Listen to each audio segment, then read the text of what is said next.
સીતાફળનો શ્રીખંડ બનાવીશું આજે. તો એને માટે આ એક કઢાઈ લીધી છે, એમાં એક આ મલમલનું કપડું છે. તો એની અંદર મેં સુમૂલનું પંજાબી દહીં લીધું છે, રેડીમેડ બજારમાં મળે છે એ લાવી છું. તો આ 1 લીટરની થેલી છે એ લીધું, અને બીજી અડધી લઈશું, એટલે કે 1.5 લીટર દહીં લઈએ. અને આજે સીતાફળ કેવી રીતે સ્ટોર કરવું અને એમાંથી શ્રીખંડ કેવી રીતે બનાવીએ બંને રીત જોઈશું. તો આ રીતે આપણે પોટલી લટકાવી દેવાની, એટલે કે એનું પાણી નીકળી જાય એ રીતે એને બાંધીને રાખીશું 5 થી 6 કલાક. હવે આ સીતાફળ લાવી છું, એકદમ સરસ પાક્કા હોય ને એ રીતે લેવાના. અત્યારે મેં 4 લીધા છે.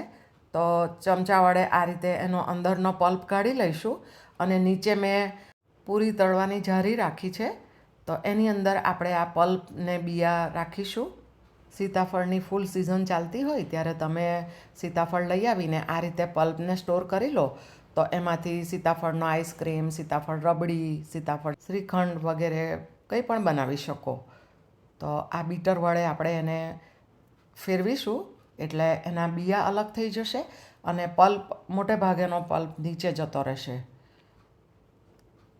આ રીતે હલાવતા જવાનું, અને ત્યારબાદ હાથ વડે કે ચમચી વડે તમારે બિયાને અલગ કરી દેવાના. બહુ ઝડપથી થઈ જશે આ પ્રોસેસ. આ રીતે મેં પલ્પને છૂટો કરી લીધો છે. તમારે જેટલા પ્રમાણમાં સીતાફળ લેવા હોય એટલા લઈને આ રીતે પલ્પને અલગ કરી દેવાનો, અને ત્યારબાદ એક સાફ કન્ટેનરમાં ભરીને ડીપ ફ્રીઝરમાં સ્ટોર કરી દેવાનો.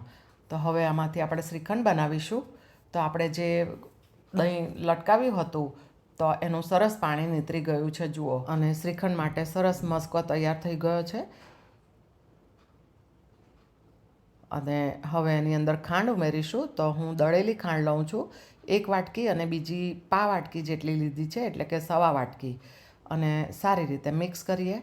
તમને જે પ્રમાણમાં ગળપણ પસંદ હોય એ પ્રમાણે ખાંડ લેવાની. ખાંડ સારી રીતે મિક્સ થઈ જાય એટલે સીતાફળનો પલ્પ ઉમેરીશું. આ મેં હજી અત્યારે જ સીતાફળનો પલ્પ કાઢ્યો છે, એટલે એને સ્ટોર કરવાનો હજી બાકી છે. જે બાકી વધે એને હું ફ્રીઝરમાં મૂકી દઈશ. ઇલાયચીનો પાવડર થોડો લીધો છે, અને મિક્સ કરીએ એટલે આપણો સરસ મજાનો શ્રીખંડ તૈયાર થઈ જશે.